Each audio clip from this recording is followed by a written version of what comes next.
Déjenme empiezo rápidamente con agradecimientos. Gracias a todos los que asistieron a la presentación de los vendedores de almas en Puebla este sábado. Gracias, de verdad. Me llenaron de dulce, me dieron muchos regalos para llevar. Gracias, de verdad. Les aprecio mucho y de verdad los recuerdo con mucho cariño. Y fíjense que esta taza, vean nada más qué maravilla de Guerrero. Vean, esta nos la llevaron una familia muy generosa de Guerrero a Canal 11. De verdad, gracias. Y déjenme les presumo ahora esto. Vean, la disputa por México, la nueva edición, ya está. Si ustedes agarran su libro de derecha, creo que va así, exacto, así. Vean cómo embona. Y si agarran el de izquierda, así, vean cómo embona. Bueno, pues era la idea desde un principio hacer esta trilogía. Sé que ya están pues los tres, ya con la salida del libro de la disputa por México, pues vean qué bonitos están los tres ya. Para su biblioteca, que los tengan ahí, vean. Bueno, pues gracias por estar aquí. Va mi columna de este 17 de noviembre, 2 días después de la marcha de la derecha, y se llama ¿Por qué el engaño? Y dice lo siguiente. Debemos preguntarnos por qué el engaño y a partir de ahí. ¿Por qué Claudio X González y otros actores políticos mayores y menores de la derecha mexicana, Guadalupe Acosta Naranjo, Emilio Álvarez y Casa y ahora Ricardo Salinas Pliego, etcétera, se dicen ciudadanos apartidistas, entre comillas, sin interés político, cuando todos sabemos, empezando por ellos, que buscan el poder? ¿Por qué llamaron a marchar como la sociedad civil para defender el INE, entre comillas, cuando todos sabíamos qué quieren, quiénes son, a qué se han dedicado estas últimas décadas y para quién trabajan? ¿Por qué gritan que somos Venezuela y que vivimos en una dictadura cuando saben que el nuevo régimen viene de la voluntad popular, que irrumpió a partir de su derrota en las elecciones del 2018, con las reglas democráticas que ellos mismos fijaron? ¿Por qué Héctor Aguilar Camín, Enrique Krause y los núcleos intelectuales y académicos que los acompañan hablan de autoritarismo? Ellos conocieron los gobiernos del PRI, ellos saben qué es el PAN y conocen perfectamente qué es un gobierno autoritario, qué es un presidente borracho que da de manotazos en la mesa, que encarcela a los que se le oponen o que de plano los asesina. Ellos claramente conocen esas historias. ¿Por qué el engaño? El gobierno de Andrés Manuel López Obrador no cazó opositores, como ellos saben y como hubieran querido para llorarle a algo. En cambio, y ellos lo conocen, Ernesto Zedillo sí lo hizo, como Carlos Salinas antes que él, como Vicente Fox, Felipe Calderón y Enrique Peña Nieto. Debemos preguntarnos por qué Claudio X se esconde en tantos logotipos. ¿Por qué se hace llamar representante de la sociedad civil y por qué se apropió del término marea rosa, que se utiliza para identificar a los movimientos de izquierda que tomaron el poder en América Latina en los 25 años que hemos vivido de este siglo?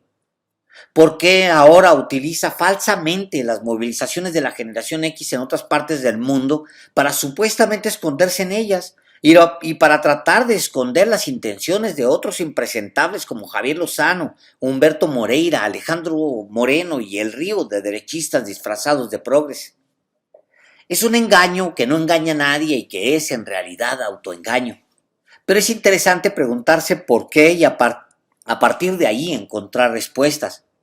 ¿Por qué el engaño, por ejemplo? Si todos sabíamos que la marea rosa de Lorenzo Córdoba, José Woldenberg, Claudio X, José Ramón Cosío, Beatriz Pajes y otros iba a desembocar en la candidatura de Xóchitl Gálvez, como finalmente sucedió. No se necesitaba ser lumbrera para saberlo. La mayoría entendió desde el principio que detrás de las movilizaciones para apoyar a Norma Piña, por ejemplo, había un robusto cuerpo de asesores del viejo régimen. La mayoría sabíamos que la marcha de hace 3 años, de noviembre del 2022, no era para defender la democracia, sino para reorganizarse, para medir sus fuerzas después de la derrota del 2021 y para prepararse electoralmente para el 2024. Dijo en esa ocasión, en esa marcha, José Woldenberg: nuestro futuro no puede ser resultado de la seducción de un pasado que fue desterrado, haciéndose pasar Woldenberg por ciudadano apartidista, como lo hace ahora Lorenzo Córdoba o como lo hizo desde siempre Luis Carlos Ugalde, el titular del IFE cuando el fraude electoral del 2006. Y la frase de Woldenberg es pegadora porque tiene razón, porque nuestro futuro no puede ser resultado de la seducción de un pasado que fue desterrado, porque nuestro futuro no pueden ser ellos, los emisarios de un pasado mentiroso y lleno de artimañas. ¿Por qué el autoengaño? Quizá porque envejecieron mal, porque un buen día despertaron amarrados a las sillas ejecutivas de algún empresario al que no respetan, pero que necesitan. Quizá porque alguna vez en su juventud condenaron a los que viven como marionetas de los intereses económicos y ahora son ellos, las marionetas de los ricos, su único sostén. Quizás porque hay que perderle el asquito al PRI y al PAN, como diría Claudio X, y entender que finalmente se trabaja para estos dos partidos políticos podridos al momento mismo de nacer. Quizás porque detrás de Mexicanos contra la Corrupción, por ejemplo, hay empresarios que nunca han leído uno de sus libros, élites de poder económico que apoyaron el fraude contra López Obrador en 2006 solo porque lo odiaban y lo odian y que ahora por alguna vía aportan para que la resistencia, entre comillas, siga. Es un engaño que no engaña a nadie y eso debe ser algo de lo peor de militar en la derecha mexicana, retrógrada como todas las derechas, incendiaria y bruta como todas las derechas. Imaginen a Krause, a Woldenberg, a Córdoba y a otros sometidos a poderes fácticos que les exigen sacrificios, como dar la cara y firmar desplegados cuando estaban acostumbrados a hacer el poder tras el trono. Debe removérseles algo adentro por hacer causa con Ricardo Salinas Pliego, con Alejandro Moreno, con Lili Telles, con Ricardo Anaya. Debe ser brutal comprender que trabajaste gran parte de tu vida para decirte liberal y ahora dependes de la buena voluntad de empresarios y políticos ricos y analfabetas. Entonces le perdonan a Claudio X González que construya cadenas de engaños tan obvias que no engañan a nadie, pero que les permite sentir que se esconden, que nadie los descubre, que siguen en la zona de confort que les permitió ocultarse durante décadas. Debe ser terrible reconocerse en el espejo como un viejo malicioso que prostituye causas ciudadanas, que se hace pasar por generación Z cuando antes se hizo pasar por marea rosa. Por eso sirve preguntarse por qué el autoengaño. Hay algo de resignación y mucho de sinvergüenza en decirse sociedad civil para defender los intereses de élites empresariales y políticas. Hay mucho de oscuridad del alma en simularse ciudadano apartidista y abrazar a Salinas Pliego para desquitar el odio contra López Obrador y contra Claudia Sheinbaum. Hay mucho de caradura en hacerse pasar por jóvenes y hasta usar un símbolo que no entienden, que viene del manga que nunca vieron, y convocar a una marcha donde se les verán las caras y donde todo el mundo sabrá que son ellos.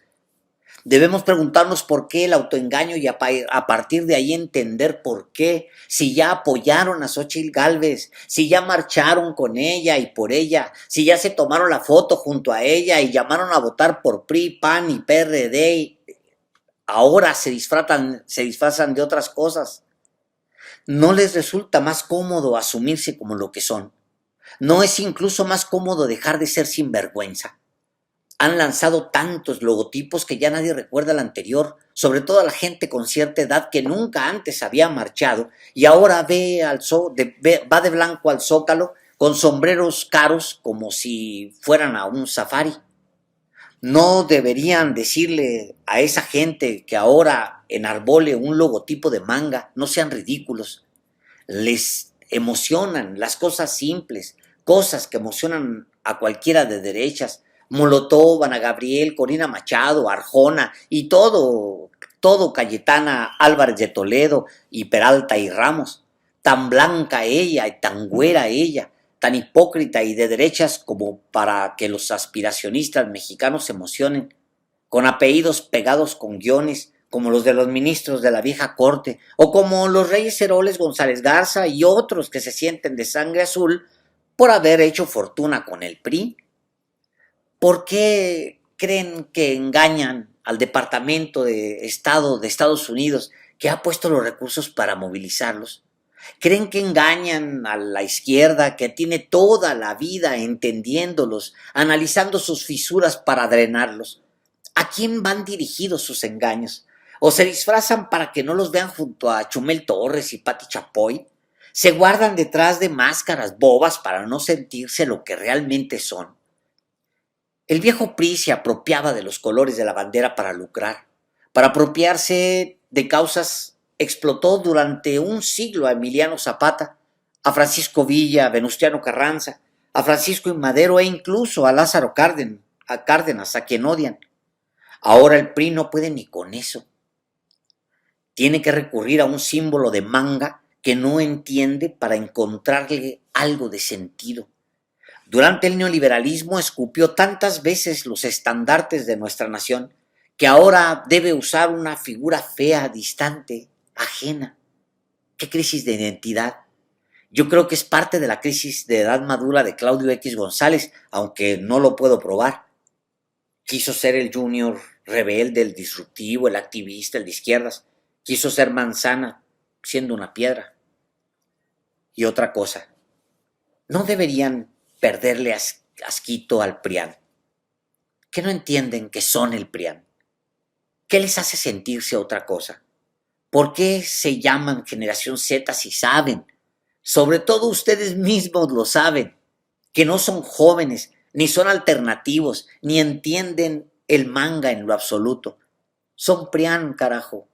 No tienen nada que ver con un símbolo pirata con sombrero de paja. No son María Rosa, no son sociedad civil, son el PRIAN.